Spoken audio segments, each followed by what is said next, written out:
एक टूटी फूटी मजार थी और वो रेत के अंदर रेंगने वाली चीज गायब हो चुकी थी। इस वीराने में ये मजार आखिर किसकी हो सकती थी?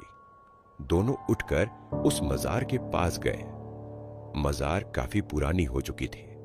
वो दोनों उसको देख ही रहे थे कि तभी उनकी नजर मजार के पास रखे एक बड़े से मटके पर गई। दोनों प्यास से तड़प रहे थे। उस वीराने में पानी से भरा मटका मिलना लगभग नामुमकिन था, मगर फिर भी असद ने आगे बढ़ते हुए उस मटके में देखा।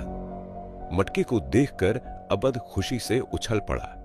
मटका ठंडे पानी से बिल्कुल भरा हुआ था। असद फौरन मटके से पानी निकालकर पीने ही वाला था कि तभी अबद ने उसे रोका। होश में आओ भाईजान, इस वीराने रेगिस्तान में भला पानी कहां से आ सकता है? ये जरूर कोई छलावा है। असद प्यास से तड़प रहा था। उसने अबद पर गुस्सा करते हुए कहा, क्यों नहीं हो सकता? हो सकता है कोई व्यापारियों की टोली इसे यहां छोड़कर चली गई हो। वैसे भी यहां मजार है तो डर कैसा?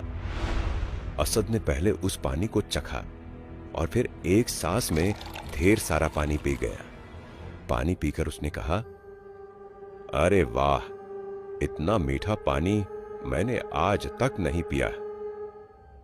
फिर अबद ने भी पानी चखा। पानी वाकई बहुत मीठा और ठंडा था।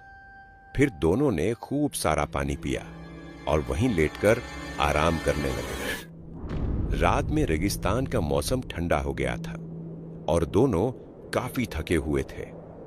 देखते ही देखते उन्हें गहरी नींद आ गई। रेगिस्तान रेगिस्तान, क्या है तेरा राज? जो आए इस रास्ते पर होगा पर्दाफाश।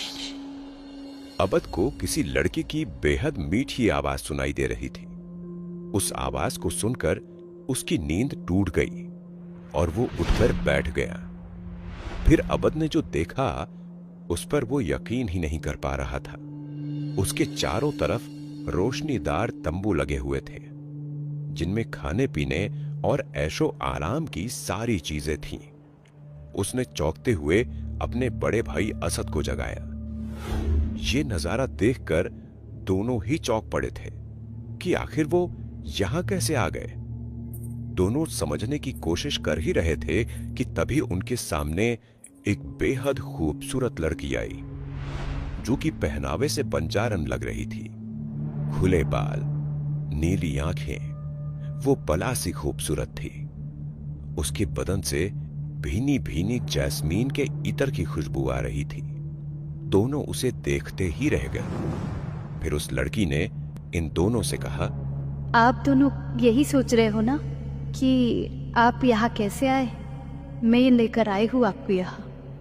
मेरा नाम हादिया मस्तानी है और मैं बंजारों की एक टुकड़ी से हूँ। मेरे साथी आगे चले गए और आप दोनों के लिए मैं यहाँ रुक गई। चलिए, गर्मा गर्म खाना और ठंडी शराब आपका इंतजार कर रही है। असद उस लड़की की बातों में बिल्कुल खो गया था। वो झटपट उठकर उसके साथ चलने लगा, जबकि अबद उसे रोकना चाहता था। उसे कुछ गड़बड़ लग रही थी, मगर फिर भी वो असद को नहीं रोक सका और उसके पीछे पीछे चलने लगा। तंबू में पहुंचकर उन दोनों ने देखा वहां खाने पीने की सारी चीजें थी। दोनों ने पेट भर खाना खाया और खूब शराब पी। उसके बाद असद ने उस लड़की से कहा, तुमसे खूबसूरत लड़की मैंने आज तक नहीं देखी। मैं तुमसे निकाह करना चाहता हूं। उसकी बातें सुनकर लड़की जोर से हंसी। क्या आप सच में मुझसे शादी करना चाहते हैं? मगर आप इसके बदले मुझे क्या देंगे? तुम जो मांगो मैं तुम्हें वो दे सकता हूं।